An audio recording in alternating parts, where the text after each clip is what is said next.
الحمدللہ رب العالمین الرحمن الرحیم مالک یوم الدین والصلاة والسلام علی سید الانبیاء والمرسلین وعلی آلہ الطیبین وعلی اصحابہ المکرمین وعلی اولیاء امتہ اجمعین اما بعد فاعوذ باللہ من الشیطان الرجیم بسم اللہ الرحمن الرحیم ولا تقولوا لمن يقتل في سبيل الله اموات بل احیاء ولکن لا تشعرون صدق اللہ العظیم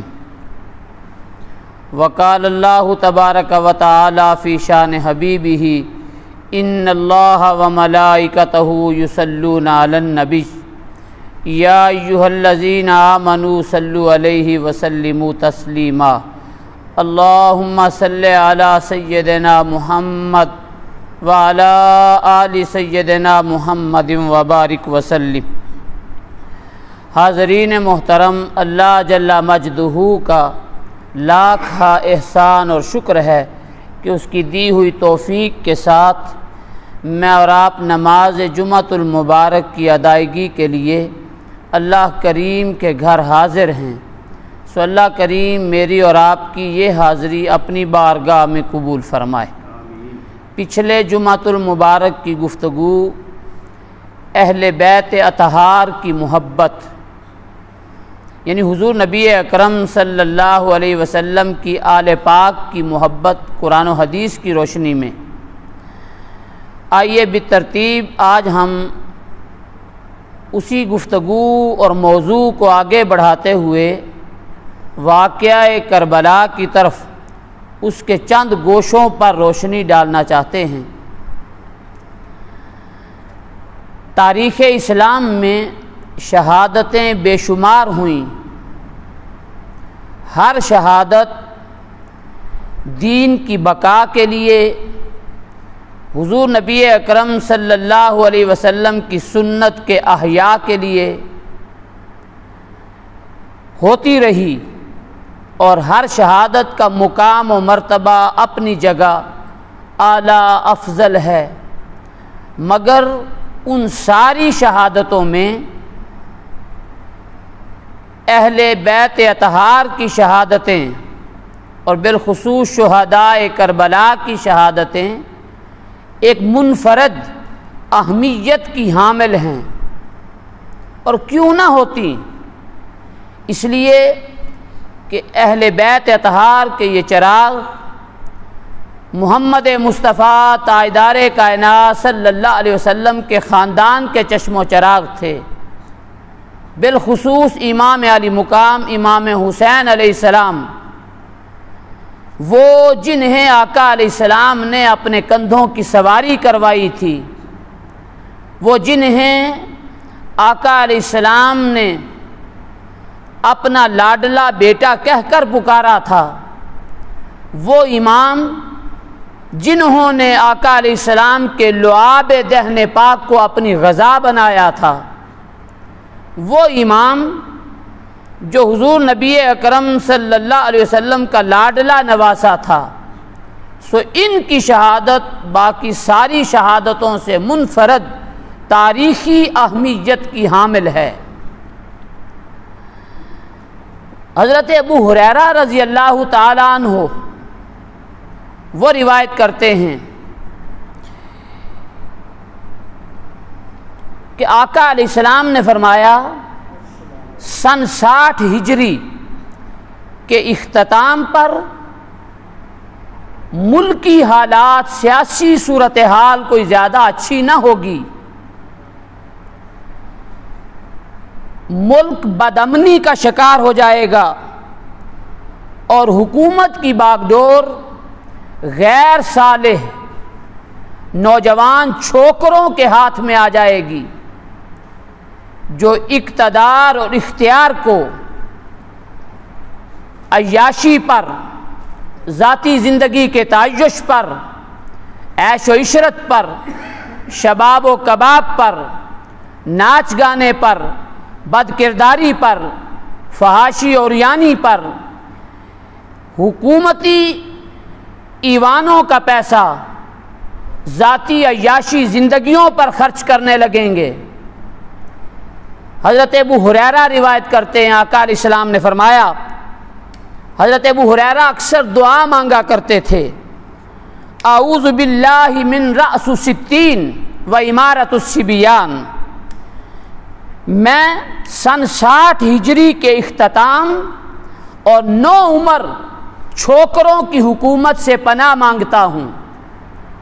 فتح الباری میں روایت ہے، اعوذ باللہ من رأس الستین و امارت الصبیان، میں سن 60 ہجری کے اختتام سے اور 9 عمر چھوکروں کی حکومت و امارت سے پناہ مانگتا ہوں۔ سو حضرت ابو ہریرہ رضی اللہ تعالیٰ عنہ بازاروں میں جب چلتے تو یہ دعا مانگا کرتے، اللہم لا تدرکنی سنۃ 60 ولا امارت الصبیان، اے اللہ میں سن 60 ہجری بچوں کی حکومت کے زمانے کو نہ پاؤں۔ سو حضرت ابو ہریرہ رضی اللہ تعالیٰ عنہ کی پھر یہ دعا قبول ہوئی، اور پھر آپ کا وصال و انتقال سن 60 ہجری سے 1 سال قبل ہو گیا تھا۔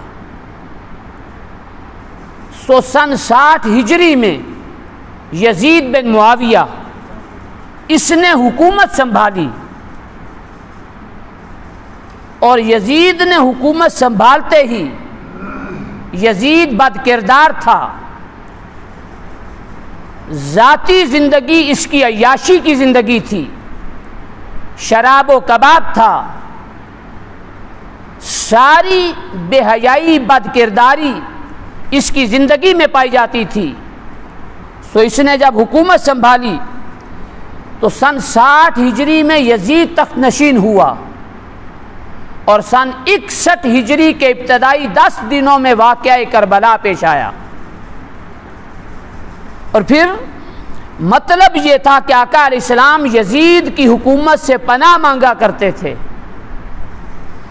تو حضور نبی اکرم صلی اللہ علیہ وسلم کے حکم کی پیروی میں حضرت ابو ہریرہ یزید ہی کی نوخیز لاابالی والی حکومت سے پناہ مانگتے تھے، اور حضور نبی اکرم صلی اللہ علیہ وسلم کے بے شمار فرامین کی روشنی میں کہ یزید بد کردار تھا، شراب کا عادی تھا، زنا کا عادی تھا، دنیا جہان کی ساری برائیاں یزید کے اندر پائی جاتی تھیں۔ پھر حضور نبی اکرم صلی اللہ علیہ وسلم نے یہ ساری معجزانہ پیشین گوئیاں اپنی حیات طیبہ میں بیان فرما دی تھی۔ امام علی مقام امام حسین علیہ السلام کو جب پتہ چلا کہ یزید نے حکومت سنبھال لی، اور پھر اہل کوفہ نے امام علی مقام کو خط لکھے کہ آپ ہمارے پاس تشریف لاؤ، ہم یزید کی بیعت کرنے والے نہیں ہیں، آپ سے محبت کرتے ہیں۔ سو امام علی مقام کو جب دعوت نامہ ملا، آپ نے اپنے چچا زاد بھائی حضرت مسلم بن عقیل کو بھیجا، حالات معلوم کرو۔ ہزاروں لوگوں نے آپ کے ہاتھ پر بیعت بھی کی، مگر پھر بعد میں وہ بیعت توڑ دی گئی، بالآخر مسلم بن عقیل شہید کر دیے گئے، ان کے بیٹے محمد و ابراہیم شہید کر دیے گئے۔ مگر امام علی مقام کو جب اطلاع ملی کہ آپ آؤ، حالات سازگار ہیں، ہم آپ کے ہاتھ پر بیعت کرنا چاہتے ہیں، یزید کی بیعت ہم نے نہیں کی، سو امام علی مقام حج کے ایام میں نکلے۔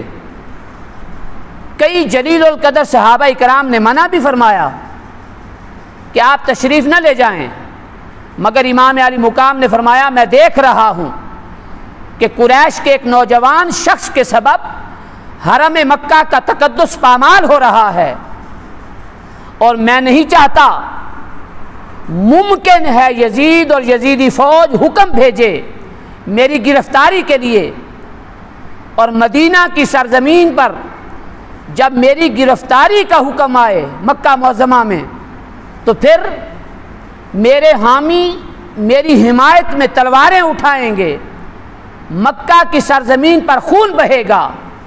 اور مجھے میرے نانا جان کا وہ ارشاد یاد ہے کہ آقا علیہ السلام نے فرمایا تھا میں دیکھ رہا ہوں قریش کے ایک نوجوان شخص کے سبب حرم مکہ کا تقدس پامال کیا جا رہا ہے، سو وہ شخص میں نہیں بننا چاہتا کہ میرے سبب سے مکہ کی سرزمین پر خون بہے۔ سو امام علی مقام حج کے دنوں میں نکلے، پھر کربلا کی طرف کوفہ کی طرف سفر شروع کیا۔ بالآخر راستے میں عرب کا ایک شاعر ملا، آپ نے اس سے پوچھا کوفے والوں کا کیا حال ہے؟ اس حال کے پوچھنے پر اس عرب کے شاعر نے کہا کوفے والوں کے دل آپ کے ساتھ ہیں مگر ان کی تلواریں یزید کے ساتھ ہیں۔ مگر امام علی مقام آگے بڑھتے گئے، بالآخر راستے میں عمر بن سعد کا لشکر ملا، حر بن یزید تمیمی ملا، اس کو ابن زیاد نے بھیجا جو کوفہ کا گورنر تھا۔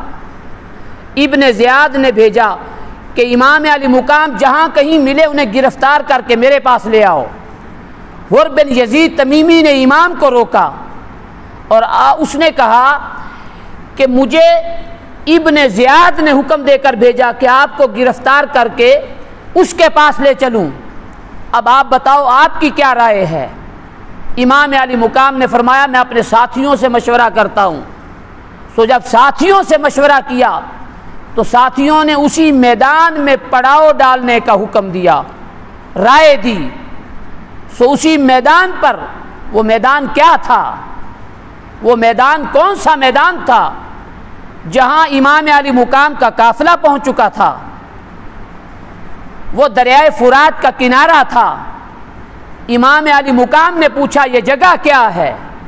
ساتھیوں نے بتایا فرات دریا کا کنارہ ہے، کربلا کا میدان ہے۔ امام نے جب سنا تو امام علی مقام کو نانا جان کے وہ ارشاد یاد آ گئے، وہ بچپن کے فرامین یاد آ گئے، وہ لمحے یاد آ گئے کہ جن کے متعلق آقا علیہ السلام نے معجزانہ پیشین گوئیاں دی تھی۔ حضرت ام الفضل رضی اللہ تعالیٰ عنہما روایت کرتی ہیں، ام المومنین حضرت ام سلمہ رضی اللہ تعالیٰ عنہ ان کی گود میں آقا علیہ السلام کھیل رہے تھے۔ ام المومنین ام سلمہ کی گود میں حضرت امام علی مقام کھیل رہے تھے، آقا علیہ السلام پاس بیٹھے تھے۔ اچانک حضور کی چشمان مقدس میں آنسو آ گئے۔ ام سلمہ کہتی ہیں میں نے عرض کی آقا یہ رونے کا سبب کیا ہے؟ یہ آنکھوں میں آنسو کیا ہیں؟ آقا علیہ السلام نے فرمایا امام جلال الدین سیوطی نے لکھا، تاریخ ابن اسیر نے لکھا، حافظ ابن کثیر نے لکھا، سوائق المحرقہ نے بیان کیا، تہذیب التہذیب نے لکھا، دیگر کل ائمہ تاریخ جنہوں نے تاریخ مرتب کی وہ اس واقعہ کو بیان کرتے ہیں۔ صاحب مشکات نے لکھا، آقا علیہ السلام نے فرمایا اتانی جبرائیل فاخبرنی ان ابنی الحسین یقتل بہذا ھذا الارض العراق یقال لها کربلا وہذہ تربتها تربۃ حمراء۔ آقا علیہ السلام نے فرمایا ام سلمہ ابھی میرے پاس جبرائیل امین آئے تھے اور وہ آ کر مجھے بتا کر گئے ہیں کہ آقا اس شہزادہ مصطفیٰ حسین کی طرف اشارہ کر کے بتا گئے ہیں جبرائیل کہ آقا یہ آپ کا شہزادہ جس سرزمین پر بے دردی کے ساتھ شہید کر دیا جائے گا وہ سرزمین عراق کی سرزمین ہوگی، جس میدان پر شہید ہوگا وہ کربلا کا میدان ہوگا، اور آپ کی امت کا ایک ظالم گروہ آپ کے شہزادہ کو غریب الوطنی کے عالم میں بے دردی کے ساتھ شہید کر دے گا۔ ہاذہ تربتھا تربۃ حمراء، آقا علیہ السلام نے فرمایا جبرائیل نے مجھے سرخ رنگ کی مٹی پکڑائی، سرخ رنگ کی مٹی پکڑائی اور فرمانے لگے آقا یہ سرخ رنگ کی مٹی میں کربلا کے میدان سے لایا ہوں۔ پھر آقا علیہ السلام کو پکڑا دی، آقا علیہ السلام نے اس مٹی کو پکڑ کر سونگا اور سونگ کر حضور نے فرمایا ریحٌ کرب و بلا، اصل میں لفظ ہے کرب و بلا، حضور نے فرمایا ریحٌ کرب و بلا، بے شک مجھے اس مٹی سے دکھ کی، درد کی، رنج و الم کی بو آ رہی ہے۔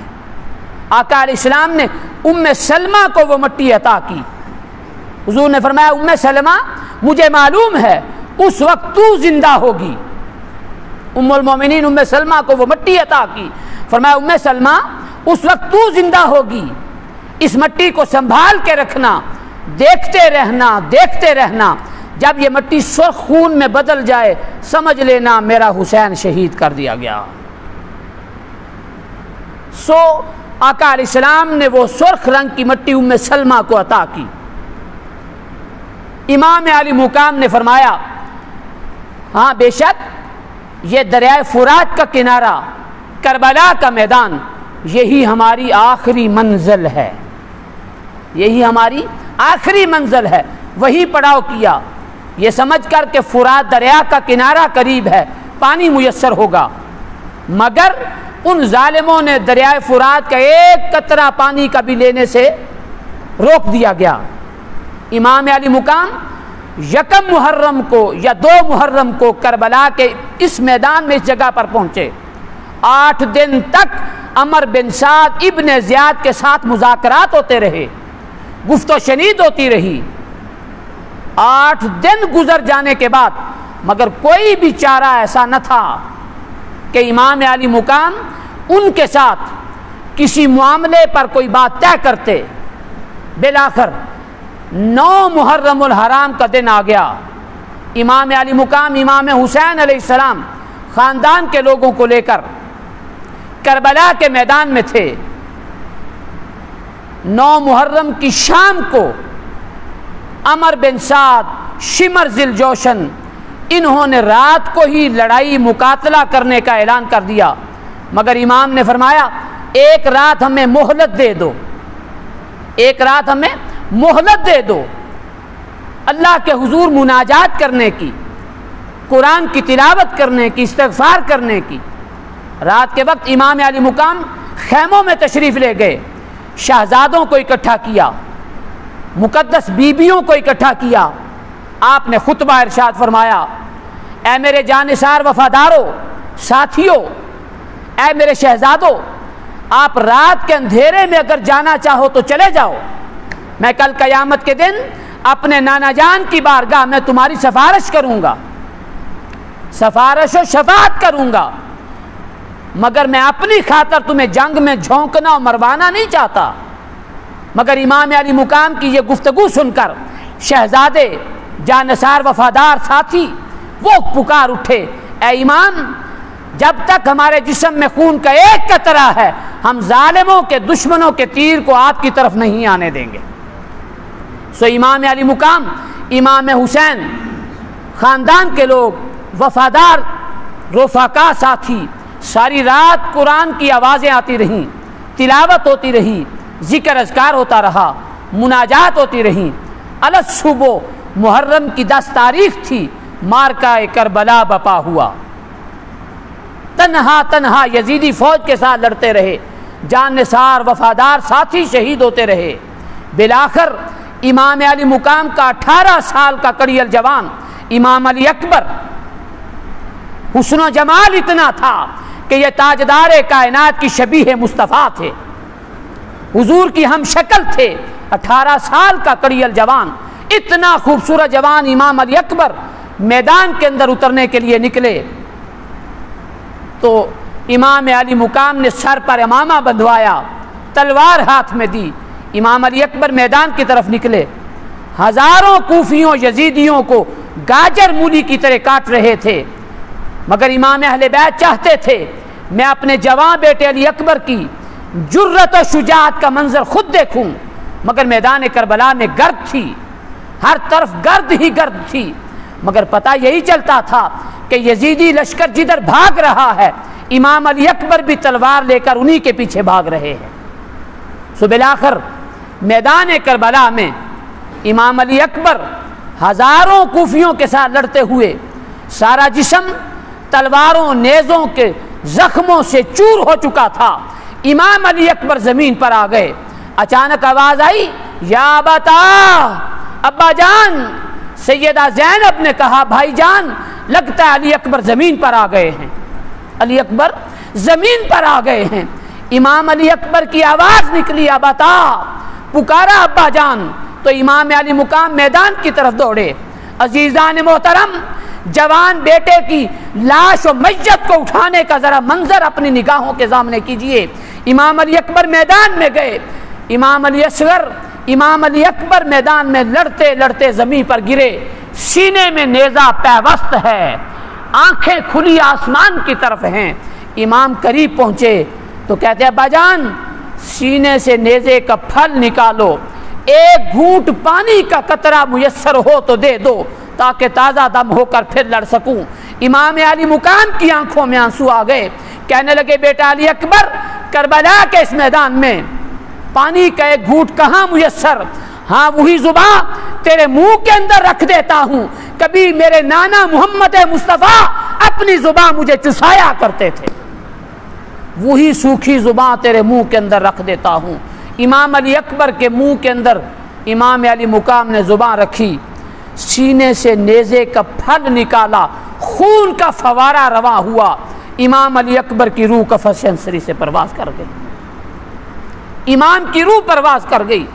امام علی مقام نے جوان سال بیٹے کو دونوں بازوؤں میں اٹھایا، ابن عساکر روایت کرتے ہیں جب اٹھایا تو امام علی اکبر کے پاؤں زمین پر گھسٹ رہے تھے، پلٹ کر جب خیموں کی طرف جا رہے تھے، ابن عساکر کی روایت کے مطابق امام علی مقام کی عمر مبارک اس وقت 56 سال 5 مہینے 5 دن تھی، مگر سر اور داڑھی کے سارے بال سیاہ تھے۔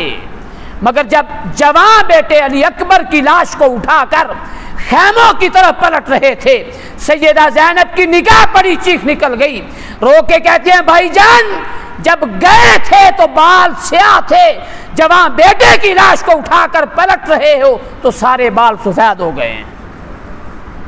جوان بیٹے کی لاش اٹھا کر پلٹے تو اتنا غم تھا، لاشوں کے ساتھ بقیہ امام علی اکبر کی لاش کو بھی رکھ دیا۔ بالآخر 6 ماہ کا معصوم امام علی اصغر وہ میدان کی طرف تو نکلنا کیا تھا، ایک روایت میں یوں آتا ہے کہ امام علی اصغر 6 ماہ کے ہیں، پیاس سے نڈھال تھے، امام علی مقام لے کر نکلے کہ چند قطرے پانی ہی طلب کر لیں، مگر اس روایت سے ہمارا دل متفق نہیں۔ اگر امام نے یزیدیوں سے پانی کے قطرے ہی مانگنا تھے تو پھر دریائے فرات کو کیوں نہ اشارہ کر دیا ہوتا؟ یزیدیوں سے پانی کے قطرے ہی مانگنا تھے تو پھر امام زمین پر ایڑی ہی کیوں نہ مار دیتے؟ اگر ابراہیم بن اسماعیل ایڑی مارے تو زمزم کا چشمہ نکلے، اللہ کی عزت کی قسم اگر امام علی مقام دریائے فرات کو اشارہ کرتے تو قدموں میں بہتا، اگر آسمان کی طرف ہاتھ اٹھا دیتے تو آسمان سے بارش کے بادل امٹ آتے، مگر یہ مقام رضا تھا، مقام صبر تھا، مقام امتحان تھا، مقام توکل تھا، یہ مقام استقلال تھا، مگر اس مقام پر بھی امام کے قدم نہ ڈگمگائے۔ امام علی مقام 6 ماہ کے امام علی اصغر کو لے کر نکلے، دشمن کی طرف سے تیر آیا، حلق میں پیوست ہو گیا، امام کی روح بھی قفس انصری سے پرواز کر گئی۔ بالآخر حضرت قاسم بن حسن امام حسن مجتبیٰ کے بیٹے، 9 سال کا جوان شہزادہ، 9 سال عمر ہے، وہ نکلے تو امام علی مقام نے فرمایا بھتیجے تو نہ جا، میرے بھائی حسن کی نشانی ہے۔ امام علی مقام نے فرمایا بھائی حسن کی نشانی ہے، تو حضرت قاسم کہتے ہیں چچا جان کل قیامت کے دن اللہ اور اس کے رسول کی بارگاہ میں کیا منہ دکھاؤں گا کہ تمہارے چچا حسین تو شہید کر دیے گئے مگر تم دیکھتے رہے. کہتے ہیں چچا جان پہلے میں شہادت کا مقام پاؤں گا پھر آپ کی طرف دشمن کا تیر بڑھے گا. بالآخر قاسم بن حسن بن علی بھی شہید کر دیے گئے. پھر امام زین العابدین نکلے علی بن حسین. جب یہ نکلنے لگے تو امام علی مقام نے فرمایا بیٹے علی زین العابدین آپ نہ جاؤ، آپ بیمار ہو. کوئی تو ہو جو کربلا کا واقعہ آنکھوں دیکھا مدینے میں جا کر بیان کر سکے. کوئی تو ہو جس سے نانا جان کی نسل آگے بڑھ سکے. اس لیے امام زین العابدین علیہ السلام آپ میدان میں نہ نکلے. بالآخر امام علی مقام امام حسین علیہ السلام کربلا کے میدان کی طرف نکلے. اپنے بابا جان کی تلوار ذوالفقار اٹھائی، نانا محمد مصطفیٰ کا امامہ سر پہ باندھا، سواری پہ بیٹھ کر جب کربلا کی طرف نکلنے لگے تو گھوڑے کو ایڑ لگاتے ہیں چل، مگر گھوڑا چلتا نہیں. پھر ایڑ لگاتے ہیں کہ چل کربلا کی طرف، مگر گھوڑا پھر بھی نہیں چلتا. سواری ہے کہ اس کے پاؤں زمین پر اٹک گئے. امام حیران و پریشان ہیں کہ جب سارا کنبہ شہید کروا دیا گیا تو اب سواری کربلا کی طرف کیوں نہیں جاتی. تو ہاتف غیب سے ندا آئی، حسین تیرا کہاں مانے یا تیری بیٹی سکینہ کا کہاں مانے جو تیری سواری کی رکاب پکڑ کے کھڑی ہے، کہتی ہے اے سواری میرے بابا کو کربلا کی طرف نہ جانے دینا، میرے بابا کو کربلا کی طرف نہ جانے دینا. میں کس سے باتیں کر کے کھیلوں گی، میں کس سے سینے پہ لیٹ کے کھیلا کروں گی. سو آواز آئی، سکینہ کی آواز میں اتنا درد تھا. امام علی مقام سواری سے نیچے اترے، بیٹی سکینہ کو اٹھایا، پیار کیا، سیدہ زینب کو بلایا اور بلا کے کہا بہن زینب بے شک یہ سکینہ مجھے بڑی پیاری ہے مگر نانا جان کا دین بڑا پیارا ہے. بے شک سکینہ سے محبت زیادہ ہے مگر دین کے بقا کے لیے جان کا نذرانہ دینا اچھا ہے. امام علی مقام نے سیدہ سکینہ کو بہن زینب کے حوالے کیا. پھر میدان کی طرف نکلے، ہزاروں کوفیوں سے خطاب کیا، اے کوفیوں مجھے جانو میں کون ہوں، محمد مصطفیٰ کا لاڈلا نواسا ہوں. اے کوفیوں یزیدیوں مجھے پہچانو میں فاطمہ الزہرا کا شہزادہ ہوں، علی شیر خدا کا بیٹا ہوں. تاریخ بیان کرتی ہے امام کا یہ خطبہ اگر پہاڑوں کو سنایا جاتا تو وہ بھی ریزہ ریزہ ہو جاتے، مگر یزیدی بدبخت ان کے دل سخت ہو چکے تھے، ان کے دلوں پر کوئی بھی بات اثر کرنے والی نہ تھی. امام علی مقام میدان کے اندر نکلے، ہزاروں کوفیوں کے ساتھ لڑتے ہوئے، ہزاروں کوفیوں کو گاجر مولی کی طرح کاٹتے ہوئے دن بھر کوفیوں کے ساتھ لڑتے رہے. عین نماز ظہر کا وقت تھا. اسی اثنا میں شمر آپ کے سامنے آ گیا. شمر کو جب امام علی مقام نے دیکھا تو امام نے فرمایا بے شک مجھے میرے نانا جان کا وہ ارشاد یاد آ گیا ہے. نانا جان نے فرمایا تھا حسین میں دیکھ رہا ہوں ایک برس کی بیماری میں مبتلا کتا تمہارے خون کے ساتھ ہاتھوں کو رنگ رہا ہے. امام علی مقام نے جب شمر کو دیکھا تو فرمایا بے شک میرے نانا جان کا ارشاد سچ ہے، تو ہی وہ کتا ہے جو ہمارے خون کے ساتھ ہاتھ رنگے گا، تو ہی وہ کتا ہے جو برس کی بیماری میں مبتلا ہے. بالآخر امام علی مقام کربلا کے میدان میں عین دوپہر کے وقت تک یزیدیوں سے لڑتے رہے. نماز جمعہ کا وقت تھا مگر وہاں نماز جمعہ کہاں، امام علی مقام وہاں نماز جمعہ کہاں. نماز ظہر ادا کرنے کے لیے 2 رکعت نماز پڑھنے کی مہلت مانگی مگر وہ یزیدی بے ایمان بدبخت جو امام کی جان کے در پہ تھے امام کو اتنی مہلت بھی نہ دی. امام نے فرات کے دریا میں ہاتھ ڈالا، پانی چلو میں لے کر اٹھایا تو پانی خون میں بدل چکا تھا. امام نے جب تیمم کرنا چاہا زمین کی مٹی کو اٹھایا تو وہ بھی خون میں بدل چکی تھی. بالآخر امام مسکرا کر آسمان کی طرف دیکھا 2 رکعت نماز پڑھنے کے لیے وہی نیت باندھ کے کھڑے ہو گئے۔ وہ ظالم یزیدی انہوں نے اتنی مہلت بھی نہ دی۔ امام میدان کربلا میں ہیں، ہزاروں تلواروں کے زخم لگ کر سر سے پاؤں تک چور چور ہو چکے۔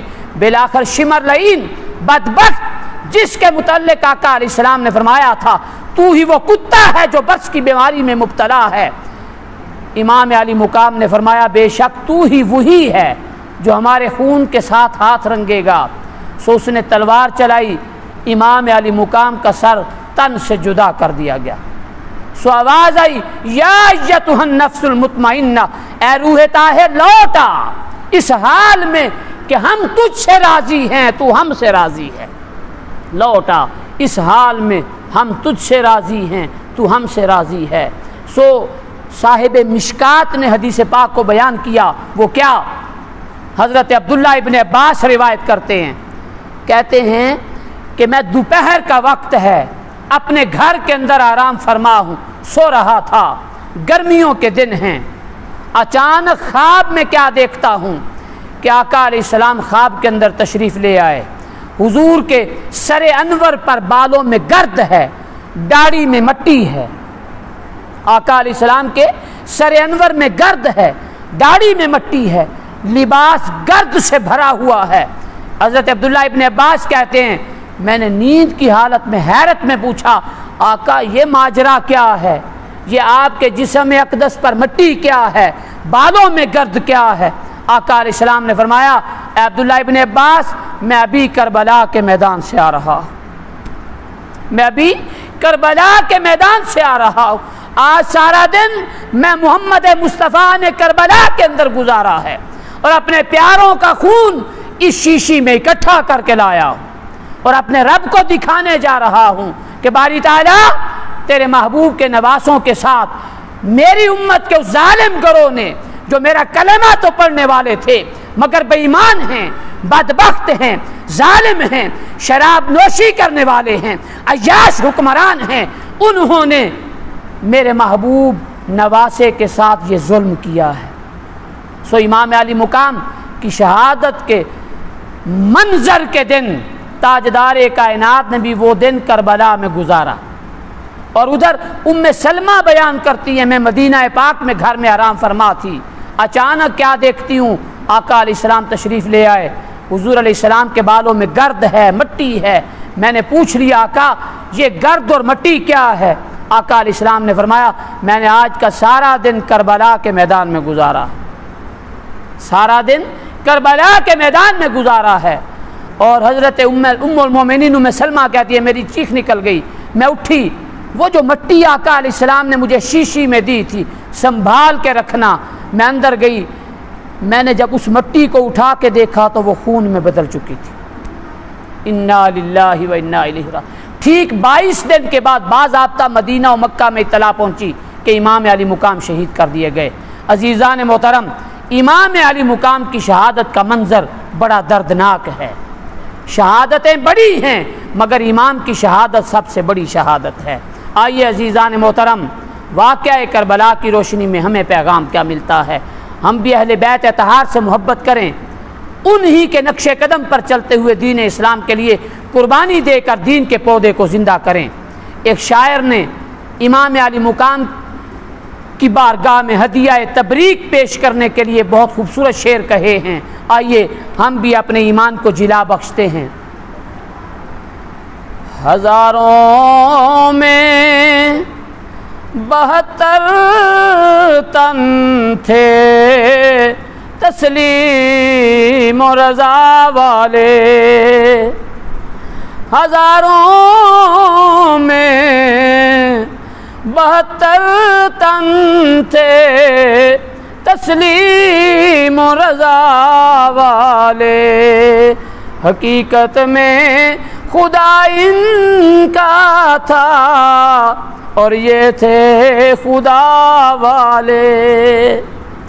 کسی نے جب وطن پوچھا تو یوں حضرت نے فرمایا، امام سے کسی نے وطن پوچھا کیا امام علی مقام آپ کا وطن کیا ہے؟ سو امام نے کیا جواب دیا؟ کسی نے جب وطن پوچھا تو یوں حضرت نے فرمایا مدینے والے کہلاتے تھے اور اب ہیں کربلا والے۔ حضرت حر جو یزیدی لشکر کے ساتھ آیا تھا، عین امام علی مقام کے سامنے کربلا کے میدان میں سواری لے کر کھڑا ہو گیا، کہتا ہے امام آپ کو گھیر کر یہاں تک لانے والا میں ہوں، مگر اب اگر میں توبہ کر لوں تو کیا میرے لیے بھی قیامت کے دن بخشش نجات کا سامان ہے؟ امام نے فرمایا ہاں، یزیدی بدبخت لشکر کو چھوڑ کر ہمارے ساتھ شریک ہو جا، کل قیامت کے دن تمہاری بھی سفارش کریں گے۔ سو شاعر کہتے ہیں لشکر اعداء سے نکل کر حر نے مارا یہ نعرہ، اعداء کہتے ہیں دشمن کو، لشکر اعداء سے نکل کر حر نے مارا یہ نعرہ، دیکھو یوں نکلتے ہیں جہنم سے خدا والے، دوائے درد عصیاں در پنجتن سے ملتی ہے، گناہوں کی دوا، دوائے درد عصیاں در پنجتن سے ملتی ہے، زمانے میں یہی مشہور ہیں دار الشفا والے، اور حب آل احمد میں جو حیات اپنی مٹاتے ہیں، یہی ہیں سچے مسلمان، یہی ہیں مصطفیٰ والے، ہزاروں میں 72 تن تھے تسلیم رضا والے، وما علینا الا البلاغ المبین۔